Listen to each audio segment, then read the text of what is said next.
I accept full responsibility for all decisions taken under my watch. Following Ibrahim Babangida's revelation in his memoir that MKO Abiola actually won the 1993 presidential election, Peter Obi has capitalized on that, calling for a revelation of the real winner of 2023 presidential election.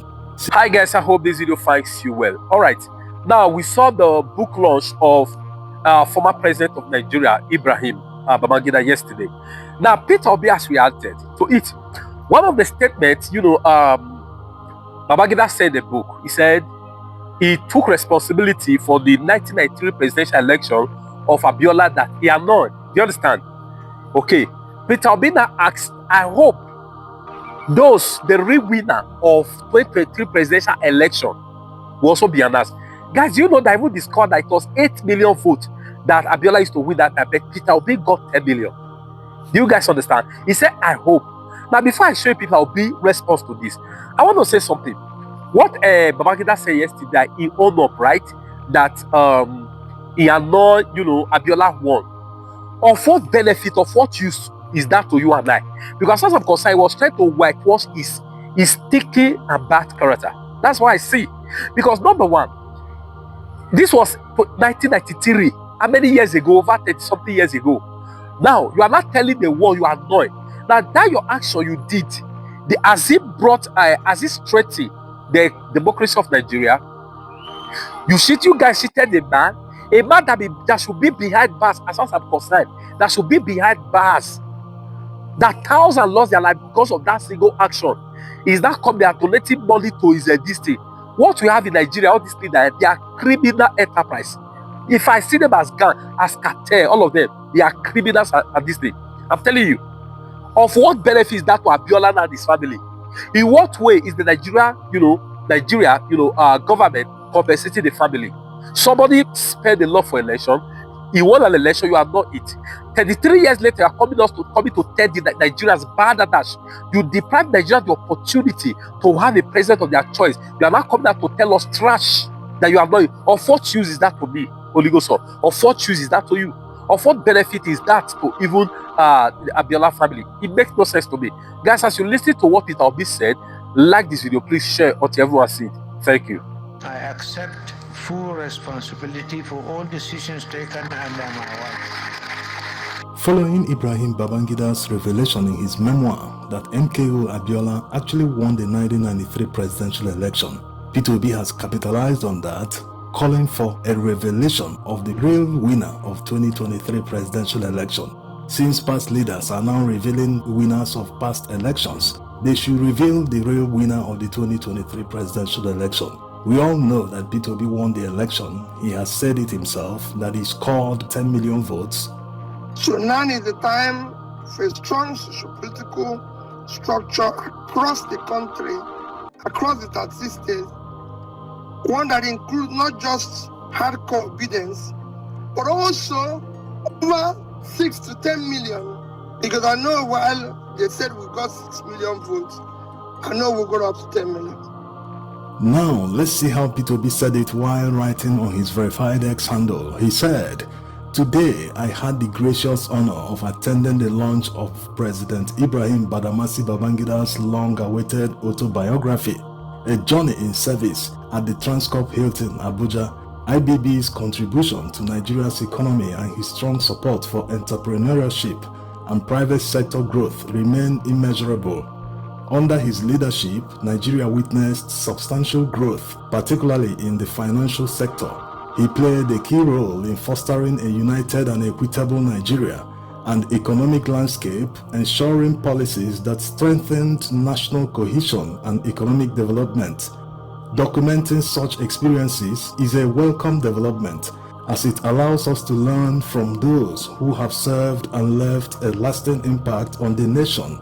I look forward to reading this book, which undoubtedly holds valuable lessons. As someone committed to continuous learning, I will always align myself with knowledge drawn from documented experiences and historical records, as well as contributing to the legacy library." Two key takeaways from the keynote address and IBB's comment on the 1993 election. 1. The first is the keynote speaker's notable quotation in French, "Rien n'a changé," meaning nothing much has changed. In the case of Nigeria, we are worse off than we were during IBB's era. Using our contemporary peers as a benchmark, when IBB left office in 1992, countries like Bangladesh, India, Vietnam, and Ghana were all in the low Human Development Index (HDI) category, just like Nigeria. Today, however, these nations have advanced to medium and high HDI levels, while Nigeria remains in the low HDI category, having either stagnated or declined. 2. The keynote speaker's comment that Ghana has remained a truly democratic country for the past 30 years, with leadership transitions that reflect the genuine voice of the people, unlike Nigeria, where electoral outcomes often fail to reflect the people's will. Ghana has witnessed instances where ruling party candidates conceded defeat, respecting democracy in its truest form. Lastly, of the most profound moments of the event was IBB's admission that Chief MKO Abiola won the June 12 election. This acknowledgement is a step toward national healing, unity and progress of our nation. I hope that one day, other key players in Nigeria's democracy will find the courage to recognize the true winners of past elections, allowing our nation to tell its story with honesty and reflection.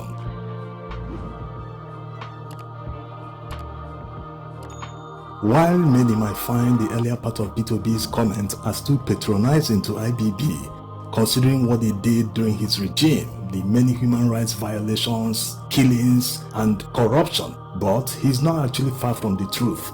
We'll come back to that in a moment. There's one thing you will notice in the countries he mentioned, the way they were able to achieve substantial growth in their GDP. They all share one thing in common: free and fair elections. At least democracy works to a certain level in these countries. So going by this alone, you will see that the only way, the guaranteed way to unlock the potential in Nigeria is to guarantee free and fair elections. Yes, that's the only way to bring out our best. It's not by accident that our best are not involved in massive corruption, impunity, thuggery. Nigeria today, they see thuggery and political maneuverings, outright breaking of the law, outright violation of the law by judicial officers. They see this as political sagacity. It should not be so. So the only way to achieve our full potential in Nigeria is to guarantee that the will of the people during elections always reflects in the results. Yes, Nigerians are smart people. Even if 100 people are running for the presidential election, they can see the right candidate out of the 100 people. So when they vote for that person, when that person scores the most votes, no one should have the right, not even INEC, not even judicial officers, courts, justices, political parties, politicians, police, army. They shouldn't have the right to execute a political coup or electoral heist or judicial coup on the Nigerian people. Nigerians can see this. A huge example is what happened during the presidential election of 2023. Anyone that steals his way to power is not coming there to help anyone. He's only going there to help himself. It doesn't make any sense. How can anyone convince Nigerians that he's stealing the election, he's rigging the election, he's using the courts, using all state apparatus to make sure he wins an election, and he's doing all that in order to save Nigerians? It's not possible. And it's not by accident that people who are capable of rigging elections and stealing their way to power, there are always people who have wealth without enterprise. You can't actually point to how they made their money, how they got all this stupendous wealth. You can't point to anything they did or any business that they built. You can't. So you can see from the lifestyle. While the other side, the people that are nice, the people that have the intelligence to do all the right things to turn Nigerian people's fortunes around, the little money that they have, because they made the money genuinely, they can't be throwing it around because they want to save Nigerians. It doesn't make sense to them. How can a sane person throw money around to steal elections to come and save anyone? No, it doesn't need to do that. Actually, it's supposed to be the reverse. It's supposed to be the people who genuinely believe in the person's capability they will do anything to make sure that person gets to power because they actually believe he will save them, that his policies will make them wealthy at the end of the day. So that is how it's supposed to work. And every Nigerian must understand that defending democracy is like eternal vigilance. Yes, Nigerians fought against the military to send them back to the barracks. Eventually, the people that fought that military are now in power doing worse than the military. This brings us to what Peter Obi said about IBB's regime. Ibrahim Babangida, despite being a military dictator when he was in power in the 80s and early 90s, he actually implemented some liberal policies. Apart from Structural Adjustment Program, SAP, which effectively devalued the Naira at the time by more than 300%, just like what Tinubu did in 2023, he actually implemented many things that turned around the economy. Of course, that gain from what he implemented was somehow lost on the devaluation of the Naira and other attendant issues Nigerians experienced in the economy at the time, which are not comparable in any way by any measure to what Nigerians are going through right now. Yes, before IBB liberalized the Nigerian economy, Nigeria operated an import license regime. No one could just wake up and import anything. You must have an import license, and that license can't be granted to anyone just like that. It was chain stores, the likes of Leventis, Chanrai, that had import licenses. So anyone wishing to import anything must import through them. Yes, you only need to raise a letter of credit from a bank. And once everything is confirmed, when the goods arrive, the bank will send their insurance company, their representatives, to go and inspect the goods to make sure that everything that is listed in the packing list and the bill of lading, if they are correct, they will now release the money to the merchant. Nigerian merchants at the time imported this way until IBB liberalized the economy, removed import license. Anyone could just wake up, import anything. And despite the liberalization, merchants still continue to enjoy the credit system. They could import anything with just a letter of credit because of the confidence the international community had in Nigeria's economy at the time. Yes. But today, it is practically impossible to import anything to Nigeria with a letter of credit. No international merchant will accept that because of the belief that there is too much fraud in Nigeria that the bank will not honor a letter of credit. Now, back to the effects of SAP that IBB implemented. It led to massive exodus of Nigerians abroad for greener pastures because they felt that Naira no longer had any value. If only they knew what Naira would become 30 years into the future, they wouldn't have left Nigeria. Of course, many left and came back a few years after. This massive exodus forced many countries to start implementing visas for Nigerians. Yes, it actually started that time. Prior to that, Nigerians could visit many countries based on visa on arrival. You don't need to tell anyone that you're traveling. Just book your ticket. When you land at the airport, they will issue you visa on arrival. Also, following the negative effects of SAP on Nigeria's economy, many merchants started importing used items for the first time in Nigeria's history. Prior to that, nearly every consumable item people imported were new ones. That's how high Nigeria's GDP was at the time. We were using the same standard as Europe. You walk into a boutique along the street and the owner is just returning from Italy, London, or Paris. He will be displaying his wares, all the latest jeans, t-shirts, baggies, yolins, name them, shoes, the latest opanka. They will display everything they bought from Europe. So Nigerians lived the good life despite the devaluation. Now, let's see the worst of what IBB did when he was in power. The killing of Dele Giwa. Of course, he denied it in his book that he didn't know anything about it. He chose a very good time to write this memoir because all the major actors are no longer alive to defend themselves. Yes. Also, the way his regime shot at protesters in Lagos, Abobo Bridge, Kata Bridge, when Nigerians were protesting against the annulment of June 12 presidential election. So he committed all these atrocities. Now he's trying to whitewash it with this book. Let's also not forget how $12.5 billion, a huge amount at the time, suddenly disappeared in Nigeria's foreign accounts.